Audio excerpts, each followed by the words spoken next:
does quiet authority look like to you? I have never been the type of person that likes confrontation. I have never been the type of person that can handle the yelling, the screaming, the loud noises, the throwing things. Yeah, I grew up in a pretty volatile family, and that was kind of the norm. So I remember the first time I did a reading for somebody, and my mentor was on the line, and so she was going to watch and evaluate our session together, my session with this client. And this woman came in guns a-blazing. She wanted absolutely nothing to hear what I had to say. And the funny thing is, and this is just kind of an aside, that what I told her that I was getting from her team, from her spirit guides, was one of the first things that she said to me. And she instantly discounted the information that I was getting, the reinforcement, the acknowledgement. Yeah, this is the direction that you're meant to go.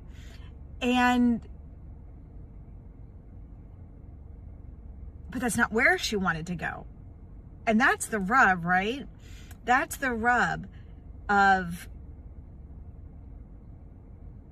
your spirit's going to give you the guidance of what's best for you, not always what you want. And excuse me, my nose is running. She didn't want to hear anything I had to say.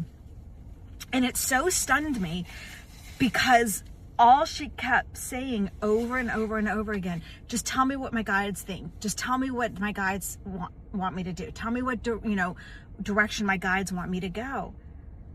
And I was so stunned and put off. And that immediately, first of all, my connection to her shut off. And out of the 20 minutes that we were together, and again, this was a training session with my mentor, I maybe spoke 5 full minutes of it. She wanted nothing. She was giving me all these explanations, and every explanation that she gave me was a door closing for her, because that's not where she was meant to go, and her justifying why that's what she should be doing. But I'm like, but that's not what your team is telling you. And that was the point that I realized I had to find my voice. I had to find my voice and take control of a situation that I was completely thrown off by and put out by. Because if somebody had talked to me like that in my real life, I would have just been like, fuck you, and got up and walked away, right?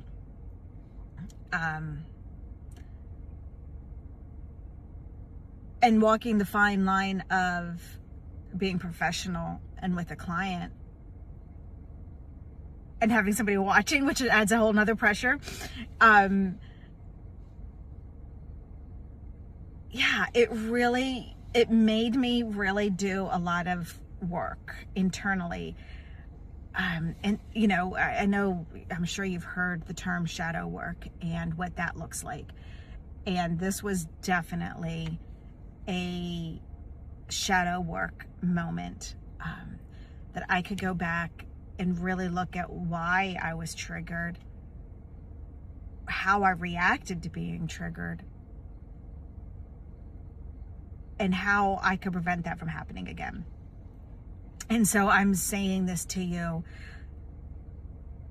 to, one, look at the things that are triggering you. Why are they triggering you? And what can you do about it? And 2, to say, find your voice. Find a way that you can speak firmly, authoritatively, definitively, in a way that feels comfortable to you, in a way that doesn't make you feel like you've lost who you are, in a way that makes you feel like when you walk away from that situation, that you've left with your dignity and your self-respect,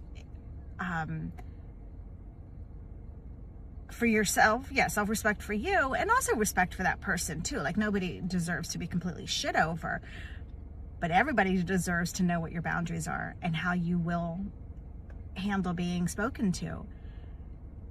And so it's finding that balance of authority and respect for you and the situation that I want you to work on, that I want you to look at and examine and say, is this something I need help with? Is this something, are you resonating with something in my story that I'm giving you today?